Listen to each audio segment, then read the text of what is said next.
حضرت ابو ہریرہ بیان کرتے ہیں کہ آپ صلی اللہ علیہ وسلم نے فرمایا، بنی اسرائیل میں 3 شخص تھے، ایک کوڑی، دوسرا اندھا اور تیسرا گنجا۔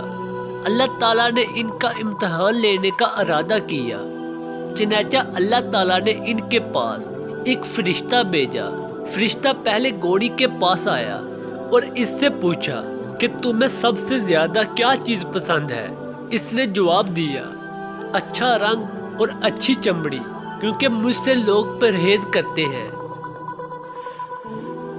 فرشتے نے اس پر اپنا ہاتھ پھیرا تو اس کی بیماری دور ہو گئی اور اس کا رنگ بھی خوبصورت ہو گیا اور چمڑی بھی اچھی ہو گئی۔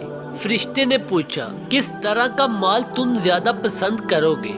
اس نے کہا، اونٹ۔ چنانچہ اسے حاملہ اونٹنی دی گئی اور کہا گیا کہ اللہ تعالیٰ تمہیں اس میں برکت دے گا۔ پھر فرشتہ گنجے کے پاس آیا اور اس سے پوچھا، تمہیں کیا چیز پسند ہے؟ اس نے کہا، عمدہ بال اور موجودہ عیب میرا ختم ہو جائے، کیونکہ لوگ اس کی وجہ سے مجھ سے پرہیز کرتے ہیں۔ فرشتے نے اس کے سر پہ ہاتھ پھیرا اور اس کا عیب جاتا رہا اور اس کی بجائے عمدہ بال آ گئے۔ فرشتے نے پوچھا، کس طرح کا مال پسند کرو گے؟ اس نے کہا، گائیں۔ فرشتے نے اسے حاملہ گائیں دے دی اور کہا کہ اللہ تعالیٰ اس میں برکت دے گا۔ پھر اندھے کے پاس فرشتہ آیا اور کہا، تمہیں کیا چیز پسند ہے؟ اس نے کہا، اللہ تعالیٰ مجھے آنکھوں کی روشنی دے دے تاکہ میں لوگوں کو دیکھ سکوں۔ فرشتے نے ہاتھ پھیرا اور اللہ تعالیٰ نے اس کی بینائی اسے واپس دے دی۔ پھر پوچھا، کس طرح کا مال تم پسند کرو گے؟ اس نے کہا، بکریاں۔ فرشتے نے اسے حاملہ بکریاں دے دی۔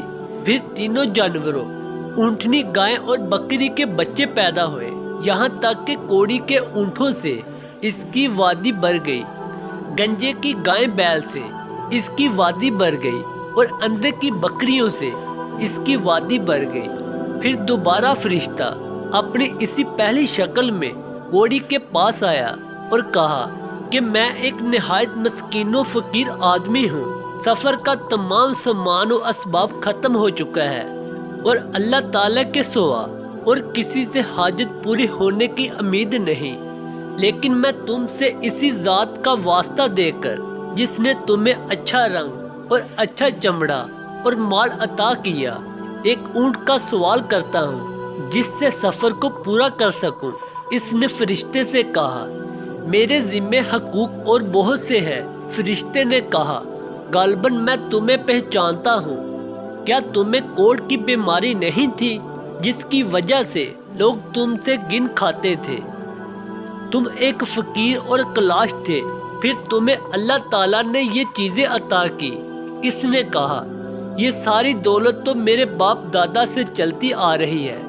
فرشتے نے کہا، اگر تم جھوٹے ہو تو اللہ تمہیں اپنی پہلی حالت پر لوٹا دے۔ پھر فرشتہ گنجے کے پاس اپنی اسی پہلی صورت میں آیا اور اس سے بھی وہی درخواست کی اور اس نے بھی وہی کوڑی والا جواب دیا۔ فرشتے نے کہا، اگر تم جھوٹے ہو تو اللہ تعالیٰ تمہیں اپنی پہلی حالت پر لوٹا دے۔ اس کے بعد اپنی اسی پہلی صورت میں فرشتہ اندھے کے پاس آیا اور کہا، میں ایک مسکین آدمی ہوں، سفر کے تمام سامان ختم ہو چکے ہیں اور سوا اللہ تعالیٰ کے کسی سے حاجت پوری کرنے کی توقع نہیں۔ میں تم سے اس ذات کا واسطہ دے کر جس نے تمہیں تمہاری بنائی واپس دی ہے، ایک بکری مانگتا ہوں جس سے اپنے سفر کی ضروریات پوری کر سکوں۔ اندھے نے جواب دیا، واقعی میں اندھا تھا اور اللہ تعالیٰ نے مجھے اپنے فضل سے بنائی عطا فرمائی، اور واقعی میں فقیر و محتاج تھا اور اللہ تعالیٰ نے مجھے مالدار بنایا۔ تم جتنی بکریاں چاہو لے سکتے ہو، اللہ کی قسم جب تم نے اللہ کا واسطہ دیا ہے تو جتنا بھی تمہارا جی چاہے لے جاؤ، میں تمہیں ہرگز نہیں روک سکتا۔ فرشتے نے کہا، تم اپنا مال اپنے پاس رکھو، یہ تو صرف امتحان تھا اور اللہ تعالیٰ تم سے راضی اور خوش ہے اور تمہارے دونوں ساتھیوں سے ناراض ہے۔ دعا ہے کہ اللہ تعالیٰ ہم سب کو اس پر عمل کرنے کی توفیق عطا فرمائے۔ دوستو، اگر کہانی اچھی لگی ہو تو اسے زیادہ سے زیادہ شیئر کریں اور ہمارے چینل کو سبسکرائب کریں تاکہ آپ کو نیو اپڈیٹ ملتی رہے۔